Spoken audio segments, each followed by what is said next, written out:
ल अब हामीसँग यो छ function sin 2x by sin x plus cos x को होल स्क्वायर। ल अब यसको इन्टिग्रेसन गर्नु पर्यो है त। अब यसलाई हामीले के गर्न सक्छौँ त नि, अब यहाँ sin 2x भनेको त के हो, 2 sin x cos x हो हैन, थाहा छ नि, 2 sin x cos x हो। अनि यसमा हामीले 1 एड गरेर सबट्र्याक्ट गर्ने, अनि 1 को ठाउँमा चाहिँ के त sin square x plus cos square x हाल्यो भनेदेखि त sin x plus cos x को होल स्क्वायर हुन्छ नि हैन। यो फर्म त हामीलाई पहिलेदेखि हामी अलिकति नोन फर्म हो यो त। त्यही भएर यसलाई एउटा ट्रिक के गर भन्दा sin 2x लाई चाहिँ यहाँ के गर, sin 2x भनेको त 2 sin x cos x भयो, 2 sin x cos x भयो। अनि यहाँ प्लस 1 गर अनि माइनस 1 गरौँ, यति 1 लाई चाहिँ थप्ने र घटाउने गरौँ है त हामीले यहाँ।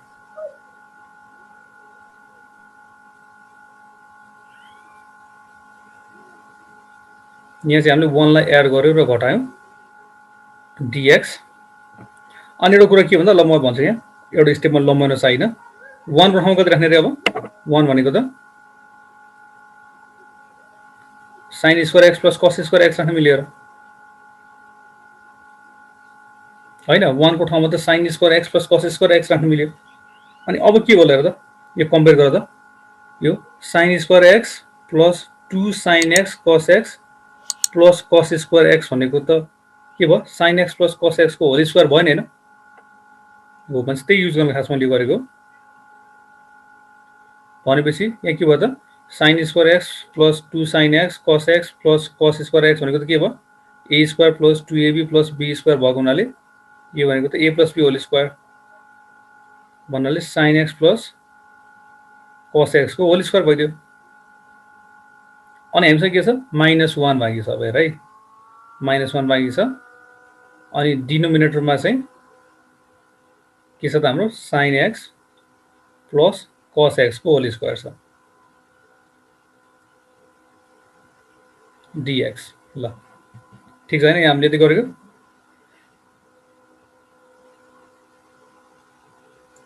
अनि अब के गरौँ भन्दा यो डिनोमिनेटरलाई हामी सेपरेट गर्दियौँ है, डिनोमिनेटरलाई सेपरेट गर्दियौँ। एकचोटि के गरौँ भन्दा एकचोटि चाहिँ यो sin x plus cos x whole square र -1 लाई गरेर छुट्टा छुट्टै सेपरेट गर्दियौँ। त्यो गर्दा के आउँछ,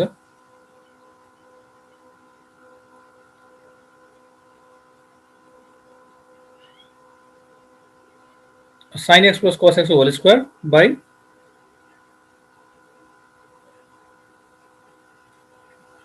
sin x plus cos x whole square, एउटा डिनोमिनेटर यसलाई दियौँ हामीले। अनि माइनस अब चाहिँ 1 को तल भनेको 1 by sin x plus cos x whole square. हेर है त, यसमा यति आयो हाम्रो 1 छ, अनि यता dx छ, dx पनि राखेर। ल भनेपछि अब यहाँ के आयो भन्दा हामीले के गर्यौँ, अहिले यो डिनोमिनेटरलाई सेपरेट गरेको है, sin x plus cos x whole square denominator separate गर्यौँ। कसरी सेपरेट गर्यौँ रे, एकचोटि चाहिँ sin x plus cos x whole स्क्वायरलाई, अर्को चाहिँ -1 लाई हैन, यसो राखेर सेपरेट गर्यौँ। अनि इन्टिग्रेसनलाई पनि सेपरेट गर्यौँ है, हाम्रो इन्टिग्रेसन पनि दुईटा राख्यौँ, छुटाउन पाइहाल्छ, छुटाइदियौँ। अब यहाँ हेर त, अब के गर्न सकिन्छ भन्ने कुरा चाहिँ, अब यहाँ त sin x plus cos x whole square, तलपट्टि पनि sin x plus cos x whole square भयो, क्यान्सल भएर।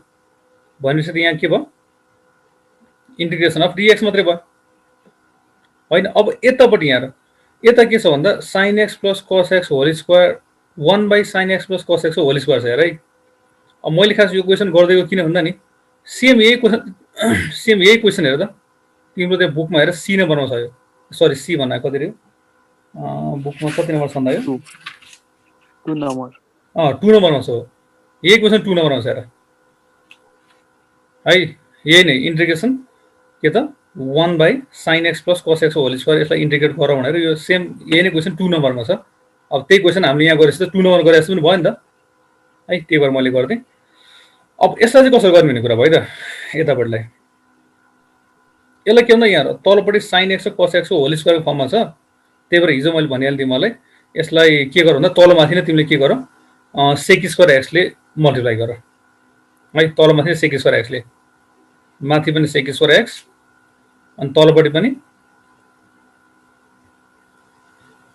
sec स्क्वायर x ले मल्टिप्लाई गर, sec स्क्वायर x इन्टु के त sin x plus cos x whole square देख्यो है। अनि तलमाथि के गर्यो sec स्क्वायरले मल्टिप्लाई गर्यो, जुन अब मैले भनिहालेँ हाम्रो यस्तो ट्रिगोनोमेट्रिक फर्ममा हामीले मोस्टली युज गर्ने टेक्निक भनेको यही छ भनेको थिएँ। अनि अब के भयो भन्दा यतापट्टि यहाँ हेरेर यो dx को इन्टिग्रेसन भने कति भयो x नै भयो हैन। अब यतापट्टिको कुरो रह्यो, यतापट्टिलाई के गर भन्दा नि यो जुन sec square x into sin x plus cos x whole square छ नि, यसलाई यसो गरौँ न, मैले एक स्टेप यहाँ बनाइदिएँ। यो भनेको त हामीले के गर्न पायो sec x र इन्टु यसको होल स्क्वायर गर्न पायो नि हैन, किन sec को पनि स्क्वायर भएको हुनाले मैले एउटै लिएर एउटै होल स्क्वायर गर्दिएँ है त। अब यसो गरेर sec x ले यहाँ भित्र मल्टिप्लाई गरेर त्यसलाई के हुन्छ, अब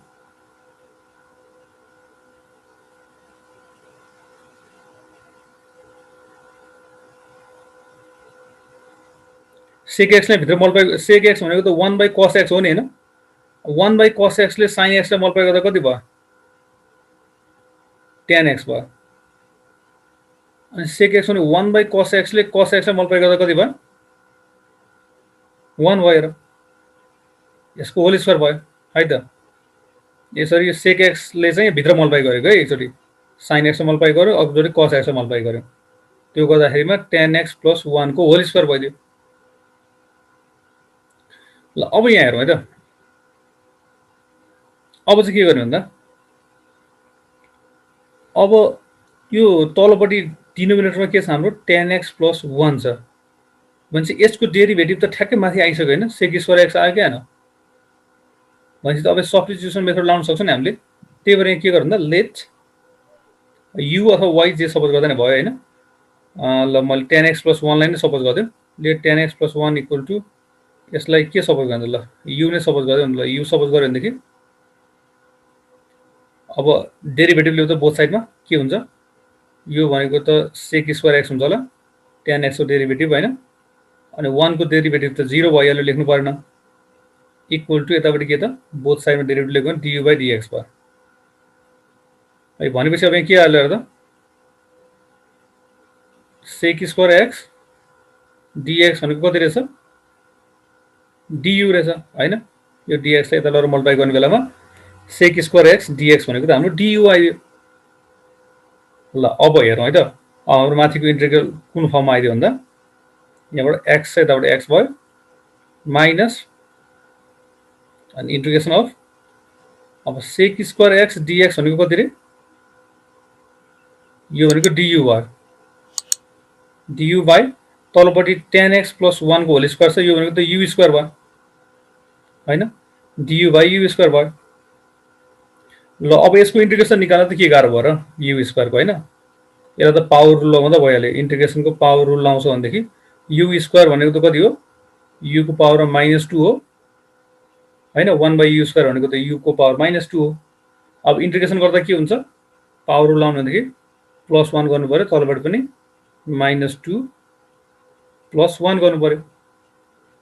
अनि इन्टिग्रेसन गरेको हुनाले हामीले c मा राख्यो यसरी है। भनेपछि अब यो गर्दा के आयो त x माइनस यो -2 प्लस 1 ले -1 हुन्छ, त्यही भएर यसलाई फेरि प्लस गर्दै मैले है।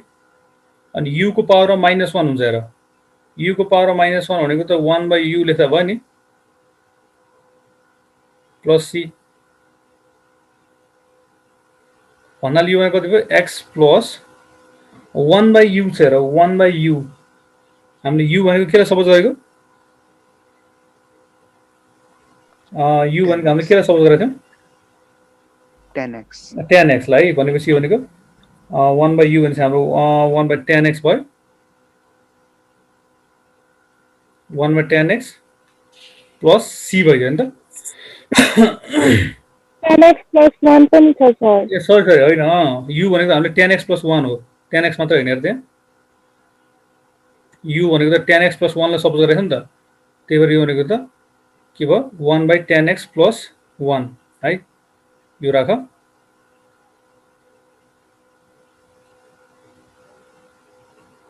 1 by tan x plus 1 अनि प्लस के त c, ल अनि यसको इन्टिग्रेसन यति नै रहेछ त।